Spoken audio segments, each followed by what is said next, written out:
Good afternoon, everybody. We're going to talk about the game from last night, even though I don't exactly want to. That is FC Cincinnati going up against Inter Miami at TQL Stadium, and that stadium is very difficult to play in. Very difficult to play in that stadium. I see it now. The fan base, incredible fan base. I think that fan base is absolutely incredible. The city needs some awesomeness in that with the sports world. In fact, I think they already have some awesomeness, but I think they're really due for a ring. I think they're due for a ring, Cincinnati. So I will say that for the Cincinnati folks. You got Joe Burrow, he's gonna get you a Super Bowl ring. I can feel it. And then Ellie De La Cruz, an All-Star. I will say that. I don't know if he did All-Star this season, but and then also you got Evander. Last year, I think it was Acosta, who I got some people saying, "Oh, Acosta's better than Messi" and all that stuff. Well, Evander freaking made history yesterday. I think it was his 5th consecutive match with a goal, and yeah, scored 2 goals, and both of which he just freaking outran through into Miami. The first goal, however, was just a poor defense. It was a poor defense.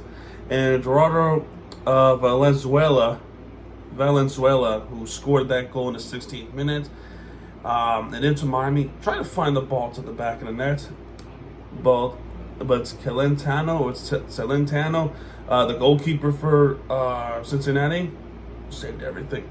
The worry here now is Oscar Ustari. Ustari got hurt during the first half. It looked like he pulled his hamstring, and that's terrible news. That is terrible news. So now, Rocco Rio's knock will have to come in for Ustari, and Ustari, I hope he makes a speedy recovery. Pulling the hammy hurts. I felt it before. It hurts.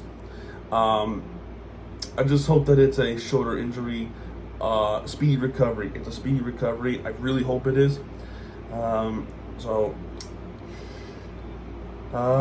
then for the second half, it's been all FC Cincinnati still.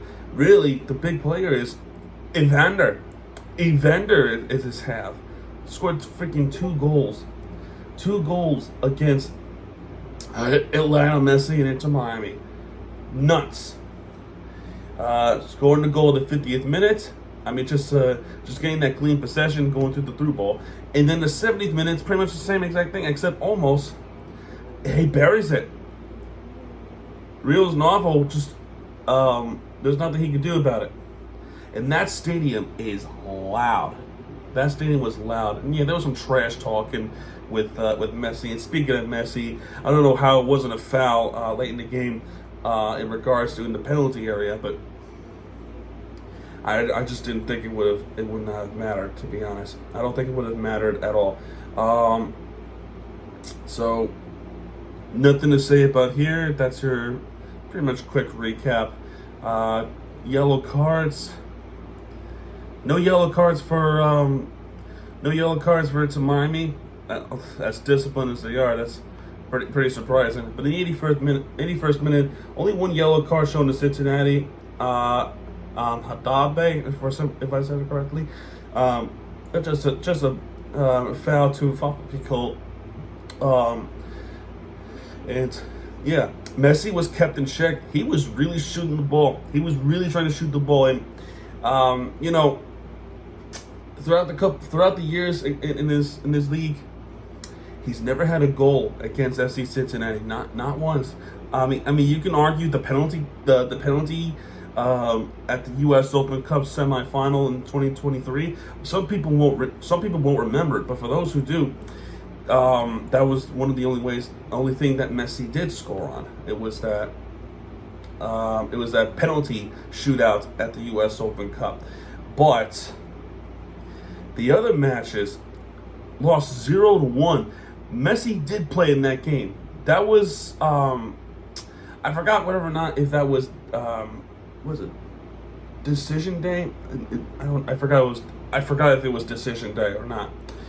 But FC Cincinnati eliminated Miami. They eliminated Miami in that game. Messi played that game. He didn't score. The other two matches that I recapped those games in 23 too. But in 2024, I recapped 2 games. Messi did not play either of those games because of Copa America and the injury. Okay? The game at TQL Stadium, that was a blowout loss into Miami. Terrible game.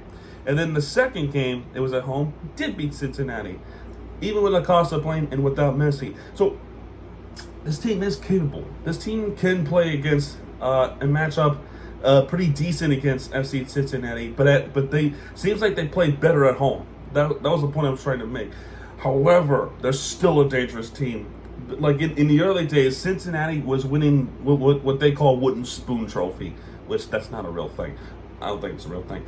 My point here, they were terrible, but then they changed everything. They got a good coach.